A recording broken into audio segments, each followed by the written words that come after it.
Hello friends, मेरा नाम है वैभव और आप लोग देख रहे हैं कैरियर मित्रा के यूट्यूब चैनल को। दोस्तों, घटना चक्र यहाँ से हम लोग आधुनिक भारतीय इतिहास को पढ़ेंगे। चैप्टर नंबर 9 है जिसमें हम लोग आधुनिक भारत में प्रेस के विकास के बारे में आज चर्चा करेंगे। आगे बढ़े इससे पहले सिर्फ इतना सा कहूंगा कि ये जो टेलीग्राम चैनल है जिसका लिंक आपको अपने स्क्रीन पर दिख रहा है, इस पर जाइए। इसका लिंक मैंने डिस्क्रिप्शन बॉक्स में भी दिया हुआ है और इस वीडियो के मैसेज सेंटर में भी। यहाँ से जाके आप टेलीग्राम चैनल को ज्वाइन कर लीजिएगा।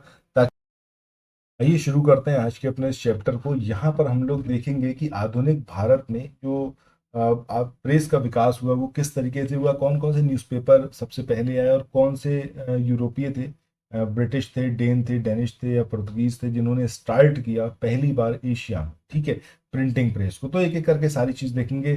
पूरी बुक के अंदर जो जो चीजें गिवन है वो सब कुछ आपको समराइज्ड वर्जन में यहाँ पर मिलेगी। अगर आपको ये पर्टिकुलर चैप्टर बुक में देखना हो तो जरूर देखिएगा। तकरीबन 15 से 20 पेजेस के अंदर इसको पूरा कवर अप किया हुआ है, बट यहाँ पर हमने मात्र 4.5 पेजेस के अंदर इसको फिनिश किया है, ठीक है।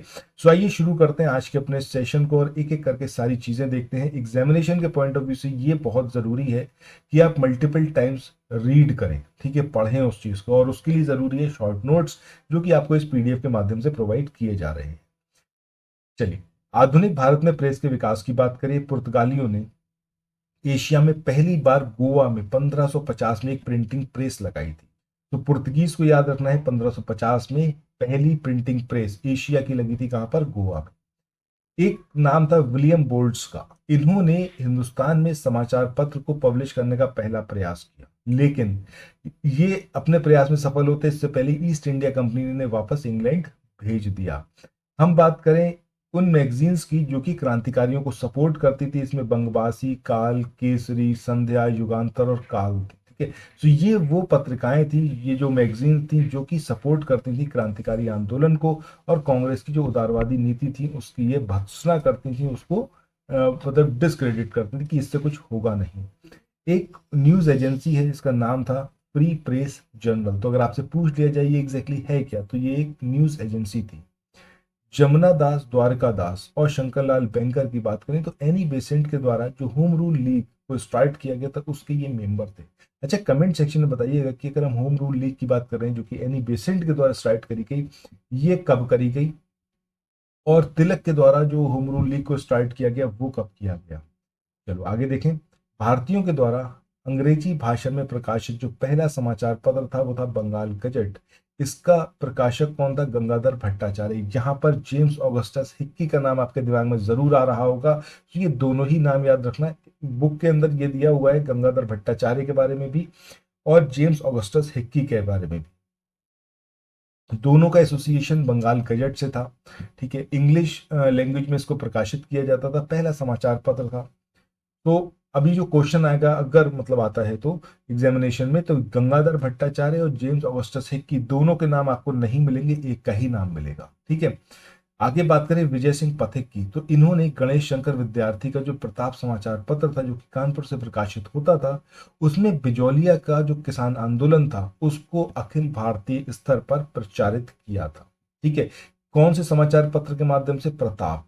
किसने इसको स्टार्ट किया था, किसने इसको चलाया था? वो थे गणेश शंकर विद्यार्थी।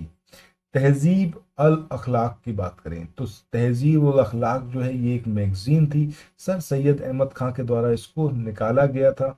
उर्दू लैंग्वेज में 1871 में ये पहला इसका अंक प्रकाशित हुआ और 1897 तक इसका प्रकाशन जारी रहा, तहजीब उल अखलाक।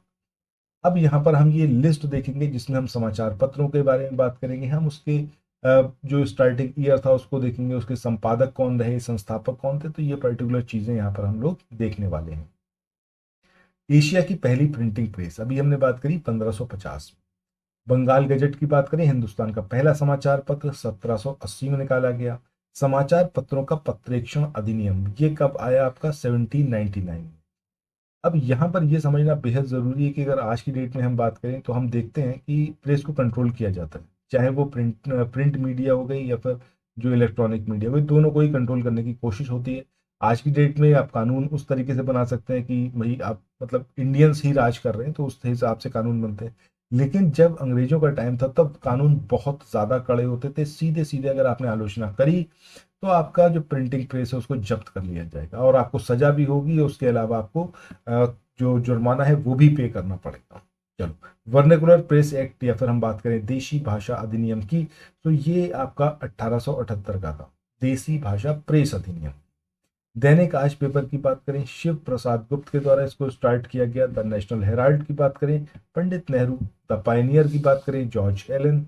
प्रजामित्र जो कि गुजराती भाषा में प्रकाशित होता था, चंद्रकांत केनी। नायक की बात करें, बंगाली भाषा में निकलता था, शाहू चतुर्थ के द्वारा। भारत मित्र हिंदी लैंग्वेज में बाल मुकुंद गुप्ता और अंबिका प्रसाद वाजपेयी के द्वारा इसको स्टार्ट किया गया। राष्ट्रमाता ये मराठी लैंग्वेज में था, गणपत सखाराम पाटिल के द्वारा।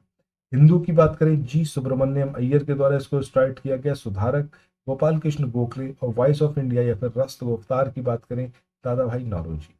बंगाली सुरेंद्र नाथ बनर्जी या फिर एस एन बनर्जी के द्वारा। काल की बात करें, शिवराम महादेव परांजपे। सोम प्रकाश द्वारकानाथ भूषण विद्याभूषण के द्वारा। न्यू इंडिया या फिर कॉमनवेल्थ की बात करें, Annie Besant. Bombay chronicle Firoz Shah Mehta. Search light की बात करें, सच्चिदानंद सिन्हा। लीडर की बात करें, मदन मोहन मालवीय। इंडिपेंडेंट मोतीलाल नेहरू के द्वारा। जस्टिस की बात करें, T M Nair. Young India, Indian opinion, Harijan और नवजीवन, ये महात्मा गांधी के द्वारा स्टार्ट किए गए थे। तहजीब उल अखलाक की बात करें तो sir Syed Ahmad Khan.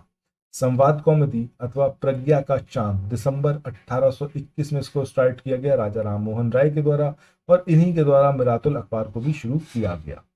The Pioneer की बात करें, जॉर्ज एलन के द्वारा इसको स्टार्ट किया गया। युगांतर की बात करें तो भूपेंद्र नाथ दत्त और वारिंद्र कुमार घोष के द्वारा स्टार्ट किया गया। कौमी आवाज पंडित नेहरू और रफी अहमद किदवई के द्वारा। स्वराज टी प्रकाशम। प्रभात की बात करें, एन सी केलकर, मूक नायक बाबा भीमराव अंबेडकर के द्वारा। मराठा केसरी बाल गंगाधर तिलक। समाचार दर्पण जे सी मार्शमैन। हिंदुस्तानी ये गंगा प्रसाद वर्मा के द्वारा शुरू किया गया था। वंदे मातरम, इससे एसोसिएटेड रहे आपके अरविंदो घोष। यहाँ पर एक चीज और याद रखनी है कि एक तो वंदे मातरम ये था जो मैगजीन थी, एक समाचार पत्र भी था, वो हम आगे देखेंगे इसमें। संध्या की बात करें, ब्रह्म बांधव उपाध्याय। कॉमरेड की बात करें, मोहम्मद अली। दशरोजा की बात करें, अब्दुल गफ्फार खां। द सोशलिस्ट की बात करें तो एस ए डांगे। नवयुग की बात करें, मुजफ्फर अहमद। इनकलाब की बात करें, गुलाम हुसैन। लेबर किसान गजट की बात करें, एम सिंगरवेलू। और फ्री हिंदुस्तान अखबार की बात करें तो तारकनाथ दास के द्वारा। इसके बाद अब यहाँ पर हम लोग स्टार्ट करेंगे पर्टिकुलरली एक एक न्यूज़पेपर के बारे में कि कब उसको स्टार्ट किया गया, किसने स्टार्ट किया और कौन से पर्टिकुलर पॉइंट उस न्यूज़पेपर या मैगजीन के बारे में है जो एग्जामिनेशन में पूछे गए हैं। सबसे पहले बंगाल गजट की बात करें, ये हिंदुस्तान का पहला न्यूज़पेपर रहा। 1780 में इसको स्टार्ट किया गया था। अभी हमने बात करी थी गंगाधर भट्टाचार्य की। सो गंगाधर भट्टाचार्य और जेम्स ऑगस्टस हिक्की, ये दोनों ही लोग इससे एसोसिएटेड रहे हैं। दोनों में से कोई एक नाम ही एग्जामिनेशन में देखने को मिलेगा। हिक्की को कंपनी की आलोचना करने के अपराध में सजा भी भुगतनी पड़ी, लेकिन उसका जो न्यूज़पेपर था उसने अपनी पॉलिसी को चेंज नहीं किया गया। फाइनली अंग्रेजों ने उसकी प्रेस को जब्त कर लिया था। ठीक है, आज की डेट में तो तुरंत ही डर जाते हैं और या तो पैसे ले लेते हैं या उस तरीके से काम करते हैं कि भाई सरकार के अगेंस्ट जाना ही नहीं। अच्छा, उद्दत मार्तंड की बात करें, ये हिंदी का पहला न्यूज़पेपर रहा। कलकत्ता से ये प्रकाशित होता था। 30 मई 1826 में पहली बार प्रकाशित हुआ। जुगल किशोर शुक्ल के द्वारा इसको स्टार्ट किया गया। हिंदी लैंग्वेज में प्रकाशित होता था और एक साप्ताहिक पत्र के रूप में इसको शुरू किया गया था।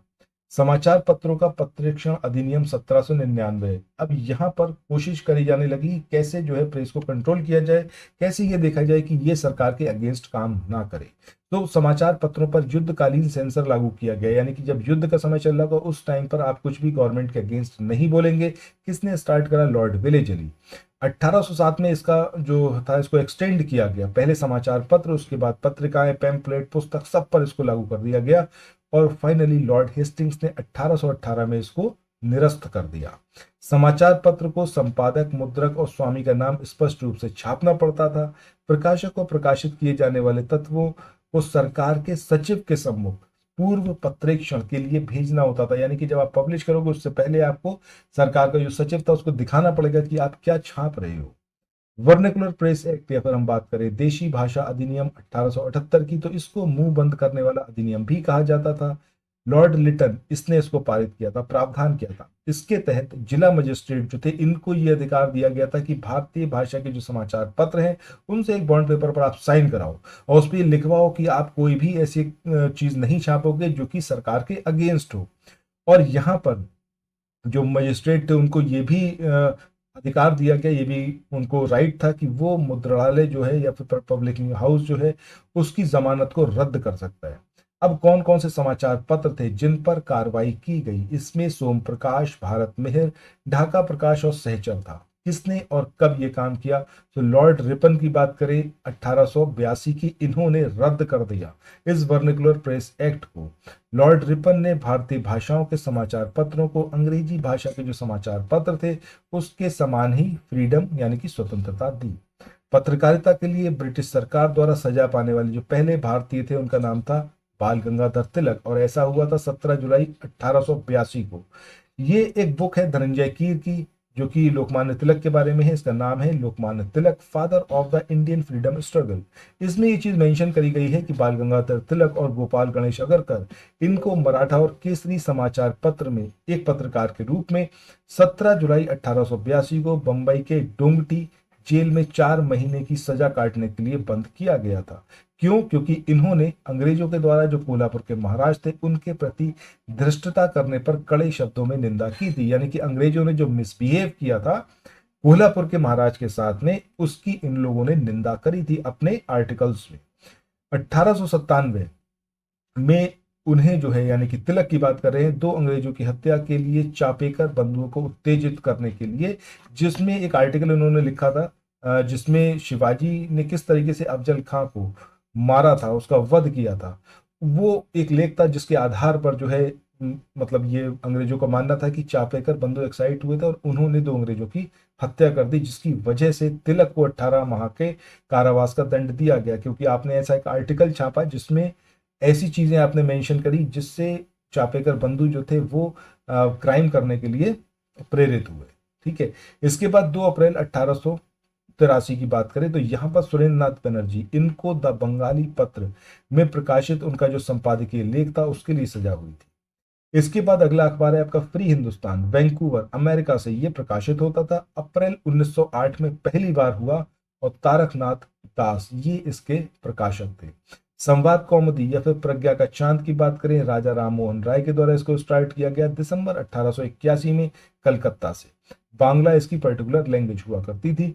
इसके बाद मिरातुल अखबार या फिर हम बात करें बुद्धि दर्पण, ये एक साप्ताहिक समाचार पत्र था, कलकत्ता से प्रकाशित होता था। 12 अप्रैल 1822 में पहली बार प्रकाशित हुआ।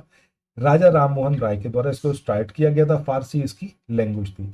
अब यहाँ पर इस पर भी काम मतलब कार्रवाई हुई थी। कैसे हुई थी कि 1823 में एक गवर्नर थे, इनका नाम था जॉन एडम। इन्होंने भारतीय प्रेस पर पूरी तरीके से प्रतिबंध लगा दिया था। यहाँ पर भारतीय प्रेस से ये चीज एक्सपेक्टेड करी गई थी कि लाइसेंस के बिना प्रकाशन अगर आप करते हो तो 400 रुपए का जुर्माना या फिर कारावास का दंड दिया जा सकता है, या फिर मजिस्ट्रेट जो है उसको ये राइट है कि भैया वो आपका जो पब्लिशिंग हाउस है, जो प्रेस है, उसको जब्त कर ले। और ये जो नियम है ये मुख्य रूप से भारतीय भाषाओं और भारतीयों द्वारा संपादित और उनके स्वामित्व यानी कि ओनरशिप वाले जो पत्र थे उनके लिए था, और इसी वजह से मिरातुल अखबार का प्रकाशन जो था वो बंद करना पड़ा। इसके बाद इंडियन मिरर की बात करें, ये एक दैनिक अखबार था, कलकत्ता से प्रकाशित होता था। 1861 में पहली बार हुआ और देवेंद्र नाथ टैगोर और मनमोहन घोष के द्वारा इसको स्टार्ट किया गया था। इंग्लिश इसकी पर्टिकुलर लैंग्वेज थी। केशव चंद्र सेन और नरेंद्र नाथ सेन इसके संपादकीय विभाग में थे और इसका प्रकाशन 1889 में बंद हो गया। इसके बाद गदर पत्र की बात करें, एक साप्ताहिक पत्र था, सैन फ्रांसिस्को से इसको स्टार्ट किया गया था 1 नवंबर 1913 को पहली बार। लैंग्वेजेस की बात करें तो उर्दू, मराठी, हिंदी, अंग्रेजी, गुजराती। इसके अलावा पख्तूनी भाषा में भी इसका एक जो अंक था उसको छापा गया था, और जो गुरुमुखी में छपा ये वो पहली बार 9 दिसंबर 1913 में। तो याद रखना है उर्दू, गुरुमुखी, मराठी, हिंदी, अंग्रेजी, गुजराती और पख्तूनी भाषा में भी। अच्छा, यहाँ पर बात करें कि ये जो पत्र था ये गदर पार्टी का मुखपत्र था जो कि साप्ताहिक पत्र था, यानी कि वीक में एक बार छपता था। तो बात चलिए गदर पार्टी की, तो इसका पहले नाम क्या था? Hindustan association of the Pacific coast. इसके जो नेतृत्वकर्ता थे या फिर मेन जो लीडर थे वो लाला हरदयाल थे, सोहन सिंह भाखना और करतार सिंह सराभा थे। उद्देश्य था भारत को ब्रिटिश राज्य से मुक्त कराना। और कहां से इसको शुरू किया गया? संयुक्त राज्य अमेरिका और कनाडा। ठीक है, चलो आगे बढ़ते हैं, बात करेंगे अब अमृत बाजार पत्रिका की। आगे हम यहाँ पर बात करेंगे अमृत बाजार पत्रिका के बारे में। अब क्या कुछ यहाँ पर दिया हुआ है अमृत बाजार पत्रिका के बारे में देखते हैं। इसको जो प्रकाशित किया जाता था वो कलकत्ता से 1868 में पहली बार इसका प्रकाशन किया गया। शिशिर कुमार घोष थे जिन्होंने इसको स्टार्ट किया था और ये स्टार्टिंग में बंगाली भाषा में प्रकाशित होती थी। 1878 में जब देसी भाषा या फिर हम कहते हैं वर्नाकुलर प्रेस अधिनियम आया तो उससे बचने के लिए इसने रातों रात अपना जो मीडियम था उसको चेंज करके इंग्लिश कर लिया। पहले बंगाली भाषा में इसका प्रकाशन स्टार्ट हुआ था लेकिन इसको इंग्लिश में चेंज कर दिया गया। इसके बाद बंगाली की बात करें तो ये कलकत्ता से इसको स्टार्ट किया गया 1862 में। गिरीश चंद्र घोष के द्वारा इंग्लिश इसका मीडियम रहा और 1879 में एस.एन. बनर्जी ने इसका प्रकाशन जो था वो अपने हाथ में ले लिया।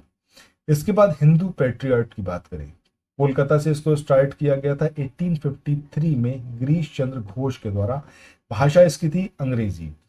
इसका जो पहले 2 वर्ष का संपादकत्व था वो गिरीश चंद्र घोष के पास था 1853 से 55 के बीच में।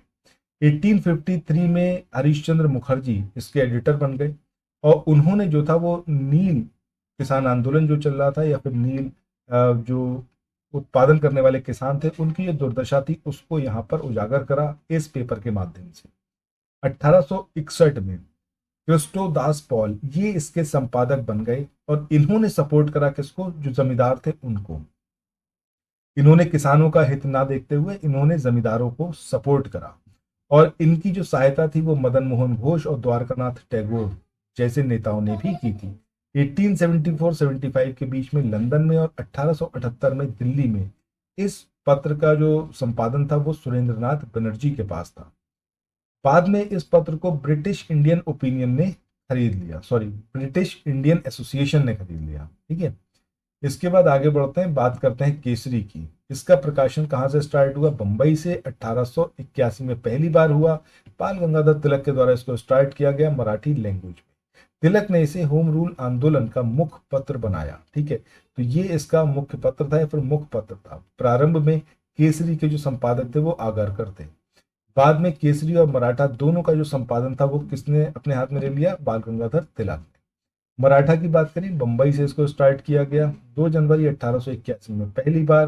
बाल गंगाधर तिलक के द्वारा इंग्लिश इसकी पर्टिकुलर लैंग्वेज थी। होम रूल आंदोलन के दौरान केसरी और मराठा 2 पत्रों ने महत्वपूर्ण भूमिका निभाई थी। उद्देश्य क्या था कि भारतीय जनता को ब्रिटिश सरकार की नीतियों और भारतीय समाज पर इसका जो संभावित प्रभाव है, जो ब्रिटिश सरकार की पॉलिसीज हैं उसका जो प्रभाव होगा उसके बारे में शिक्षित करना। औपनिवेशिक सरकार को उनके विधायी, कार्यकारी और प्रशासनिक निर्णयों के नतीजों से अवगत कराना, ये उद्देश्य रहा था। इसके बाद सोम प्रकाश, ये एक साप्ताहिकी थी। कलकत्ता से इसको स्टार्ट किया गया ईश्वर चंद्र विद्यासागर के द्वारा। 1858 में पहली बार इसका अंक आया।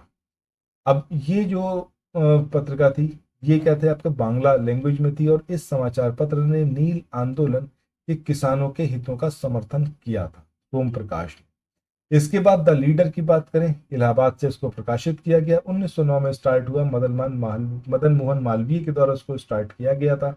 इंग्लिश इसकी लैंग्वेज थी। 1909 से 1934 तक इसका जो संपादन था वो CY चिंतामणि के नेतृत्व में हुआ। इंडियन ओपिनियन, इस पत्रिका की बात करें, साउथ अफ्रीका से इसको प्रकाशित किया गया। 1903 में यह स्टार्ट हुई और महात्मा गांधी के द्वारा इसको शुरू किया गया। गुजराती, हिंदी, तमिल और अंग्रेजी भाषा में इसका प्रकाशन होता था। मनसुख लाल नजर ये इसके पहले संपादक या फिर एडिटर थे जो कि नटाल कांग्रेस के सचिव भी थे। यंग इंडिया की बात करें, बंबई से इसका प्रकाशन स्टार्ट हुआ। 7 मई 1919 में पहला अंक आया। महात्मा गांधी के द्वारा इसको स्टार्ट किया गया था और इंग्लिश लैंग्वेज में था। इसके प्रारंभिक संस्करणों में जमुना दास, द्वारका दास तथा शंकरलाल बैंकर इसके संपादक रहे थे। 8 अक्टूबर 1919 में यंग इंडिया के संपादक महात्मा गांधी बने और ये जो था अहमदाबाद से साप्ताहिकी के रूप में प्रकाशित होने लगा। लाला लाजपत राय ये संयुक्त राज्य अमेरिका में यंग इंडिया का प्रकाशन कर चुके थे। इसके बाद वंदे मातरम की बात करें, अरविंदो घोष के द्वारा इसको स्टार्ट किया गया 6 अगस्त 1906 को कलकत्ता से इंग्लिश लैंग्वेज में। 8 अगस्त से 15 अक्टूबर 1906 तक विपिन चंद्र पाल इसके संपादक रहे। 24 अक्टूबर 1906 से 27 मई 1907 तक अरविंदो घोष इसके संपादक रहे और तब ये जो था डेली इसका प्रकाशन होता था। फाइनली 2 जून 1907 से इसका साप्ताहिक प्रकाशन भी शुरू किया गया। 28 मई से 22 दिसंबर 1907 तक अरविंदो घोष के संपादकत्व में, मतलब जब ये एडिटर थे, इसका दैनिक और साप्ताहिक दोनों तरीके से प्रकाशन होता था, लेकिन बाद में इसका प्रकाशन बंद कर दिया गया। 10 सितंबर 1909 को पेरिस से वंदे मातरम नाम से प्रथम पत्र प्रकाशित हुआ, जिसका संपादक जो था वो किसने किया था, जिसके संपादक कौन थे, लाला हरदयाल थे। और इस पत्र के प्रकाशक और वितरण का कार्य किसने करा, मैडम भीकाजी कामा ने। सो मैडम भीकाजी कामा, लाला हरदयाल, इसके अलावा अरविंदो घोष, विपिन चंद्र पाल, ये सब लोग एसोसिएटेड रहे थे किससे, वंदे मातरम से। ठीक है, चलो इस मतलब ये एक पत्र था। इसके बाद द इंडियन नेशन की बात करें, पटना से प्रकाशित होता था, 1931 में शुरू हुआ था, 1931 में। कामेश्वर सिंह दरभंगा के महाराज थे, इनके द्वारा स्टार्ट किया गया इंग्लिश लैंग्वेज में। स्वदेश वाहिनी या फिर हम बात करें स्वदेशाभिमानी, ये केरला से प्रकाशित होने वाला पत्र था, रामकृष्ण पिल्ले के द्वारा स्टार्ट किया गया। मलयालम लैंग्वेज थी इसकी, जिसमें इसका प्रकाशन होता था। 1905 में ये इसका प्रकाशन स्टार्ट हुआ था। अच्छा, यहाँ पर रामकृष्ण पिल्ले की बात करें तो इनका जन्म हुआ था 1878 में। उस टाइम पर त्रावणकोर राज्य में, वहां पर न्यातिनाकारा का एक नायर परिवार था वहां पर। इसके बाद हरिजन साप्ताहिक समाचार पत्र की बात करें, पूना, आज की बात करें पुणे महाराष्ट्र में जो है, वहां से इसका प्रकाशन स्टार्ट हुआ। 11 फरवरी 1933 को महात्मा गांधी के द्वारा, इंग्लिश इसकी पर्टिकुलर लैंग्वेज थी। इसके प्रकाशन के समय महात्मा गांधी यरवदा जेल में थे और इसका जो संपादन था या फिर हम कहें उसके संपादक थे वो कौन थे, आर.वी. शास्त्री। हरिजन बंधु की बात करें, महात्मा गांधी के द्वारा स्टार्ट किया गया गुजराती लैंग्वेज में। हरिजन सेवक की बात करें, इसको भी महात्मा गांधी ने स्टार्ट करा हिंदी लैंग्वेज में। बहिष्कृत भारत, ये एक पाक्षिक था, ये 3 अप्रैल 1927 में स्टार्ट हुआ डॉक्टर अंबेडकर के द्वारा मराठी लैंग्वेज में।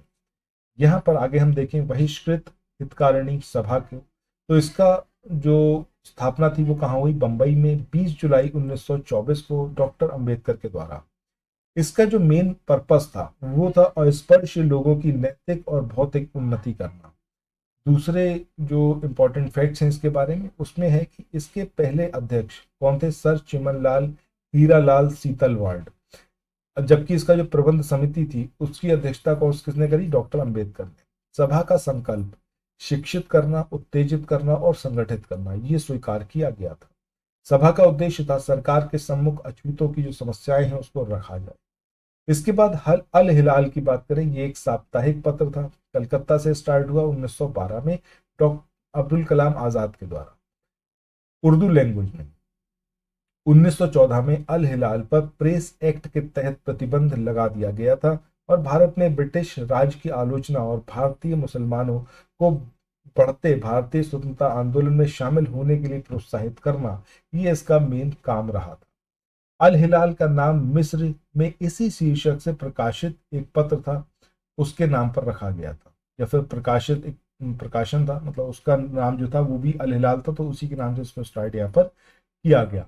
वंदे मातरम एक दैनिक समाचार पत्र था, ये लाहौर से स्टार्ट होता था। 1912 में पहली बार हुआ लाला लाजपत राय के द्वारा और उर्दू में, ये हमने अभी देखा है। वंदे मातरम एक हमने पत्र की भी बात करी थी, यहाँ पर ये एक समाचार पत्र है, ठीक है।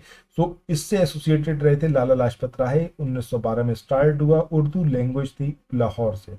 द पीपल, ये एक साप्ताहिक थी, इसको लाला लाजपत राय ने स्टार्ट किया, इंग्लिश लैंग्वेज में इसका प्रकाशन होता था। द पायनियर की बात करें, इलाहाबाद से होता था, जॉर्ज एलन के द्वारा स्टार्ट किया गया 1865।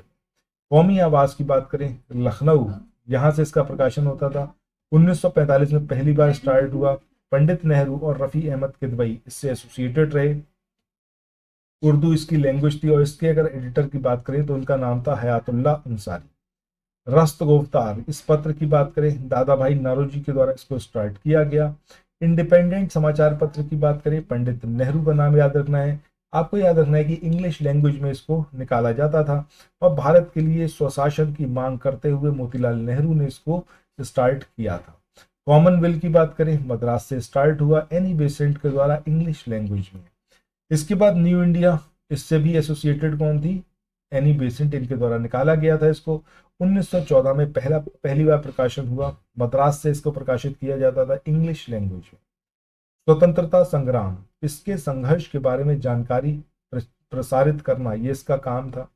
अपना स्वतंत्रता संग्राम के प्रति दृष्टिकोण क्या है उसको व्यक्त करना ये भी इसका अपना उद्देश्य था। ठीक है, तो इसी के साथ हमने आज के ये इस पर्टिकुलर चैप्टर को कवर अप कर लिया, जिसमें हमने बात करी थी कि भारत में जो प्रेस का विकास था वो किस तरीके से हुआ आधुनिक भारत में। ठीक है, अगर आप लोग ये पीडीएफ चाहते हैं तो इसके लिए आपको टेलीग्राम चैनल को ज्वाइन करना होगा और वहां पर आप मुझसे पूछ सकते हैं इसके प्राइस के बारे में, फीस के बारे में। ठीक है, वैसे इसका फीस मात्र 99 रुपये रखा गया है, जिसमें आपको एंशिएंट, मिडिवल और मॉडर्न इंडियन हिस्ट्री की समरी मिलेगी घटना चक्र की। ठीक है, सो थैंक्स फॉर वॉचिंग, मिलते हैं नेक्स्ट वीडियो में, बाय बाय।